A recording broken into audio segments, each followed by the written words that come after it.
Muli ako magpapasalamat sa aking nanay Christopher Min dahil nabigyan niya uli ako ng panibagong ito painting sa likod ko. Actually itong dalawa galing kay nanay, pero ito nay matagal na yan ha. Ito latest lang ito. This was last February 20 ano ba ito? February something kasi Hil Canatoy ang ano nito, ang painter. Okay, hi Kuya Hil Canatoy. Na binigyan niya kasi ng special na araw ang kanyang mahal na anak-anakan din na director na si Direct Tom Nava na ilo-launch talaga ang kanyang first directorial movie na Postmortem. Pag-uusapan natin yan sa mga susunod na araw, pero binanggit ko lang kasi yung okasyon na yon na pinatawag ni nanay ang lahat ng mga anak-anakan niya na mga manunulat sa entertainment na siyempre kasama ako doon. Ako pa, hello.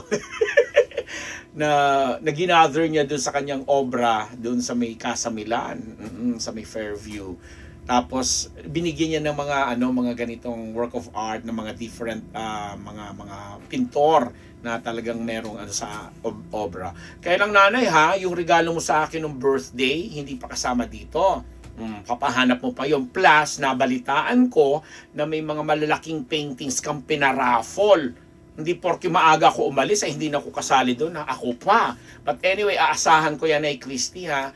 Maraming salamat. Pati na rin sa mga kasamahan mo na sina Romel Chica at saka si Wendell at saka yan sina Tina, sina PJ, sina yun mga lahat ng mga tao mo diyan sa obra ni nanay. Maraming salamat. Dahil ang pag-uusapan natin ngayon at pasasalamatan ng bonggang-bongga. Ayun na nga, may kinalaman nito dito kay Catherine Bernardo, kay Alden Richards at kay Mami Min. Kasi si Mami Min ay nagbigay ng bilang isang nanay din, parang ano na rin siya, parang napuno na rin siya na sa dami-dami nga ng mga naglalabasan sa social media at mga kung ano-anong balita na ini-involve sa ganito, sangkot sa ganito. Sinabi niya mag-ingat daw po dahil fake news, lalo na yung pinag-uusapang chika na di umano nga ay nagkabalikan na daw si Catherine Bernardo at saka si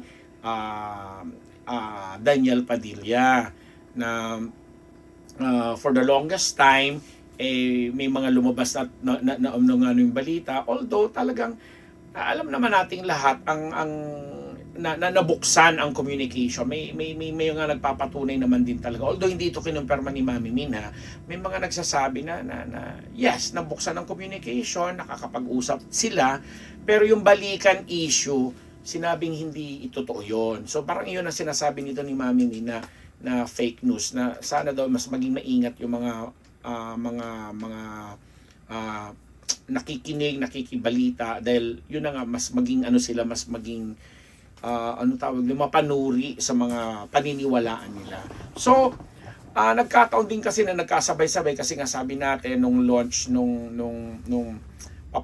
muling papasok na Pilipinas Got Talent, nag-umpisa nga yung sinabi natin last episode, yung may Robbie Domingo, tapos may Don Belfan na ganito, binantaan siya na ganito, bla bla, tapos yung Catherine, tapos siyempre si Alden Richards nasangkot din kasi itong si Alden nagkataon naman na meron siyang parang may pinost na parang hindi natin alam kung sagot ba niya ito o yung ba yung bugso ng emosyon niya during that time na sinabi parang mind your own business na something like that na hindi man binura or kasi pag nabura hindi niya binura yun kasi pag tumatakbo yun sa sa Instagram yun merong matik within 24 hours, di ba?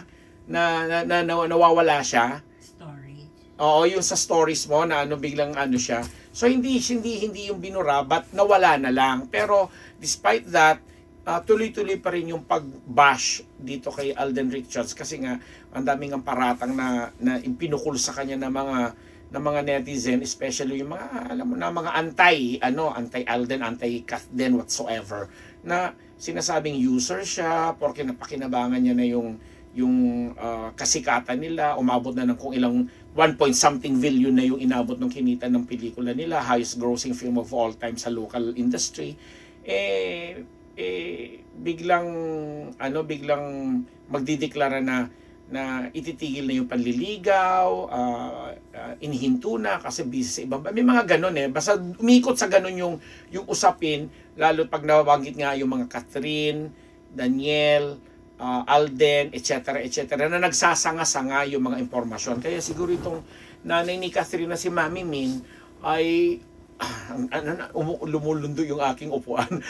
Itong mami ni Catherine na si Mami Min, yun na, nagpahayag na siya ng kanyang salobin na hindi nga daw po lahat ng mga lumalabas na balita ay dapat paniwalaan. Kaya may tinatawag siyang fake.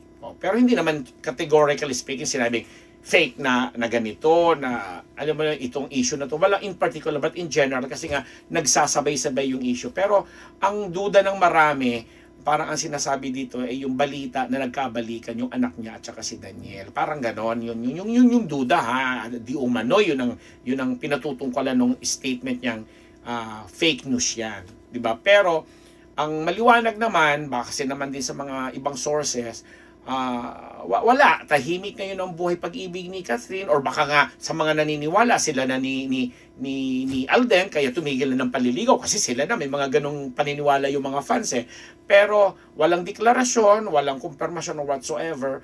Pero ang malinaw, openly ay bukas ang komunikasyon ngayon ni Catherine Bernardo dito kay Daniel Padilla. Siguro hindi talaga siguro umaabot pa sa puntong may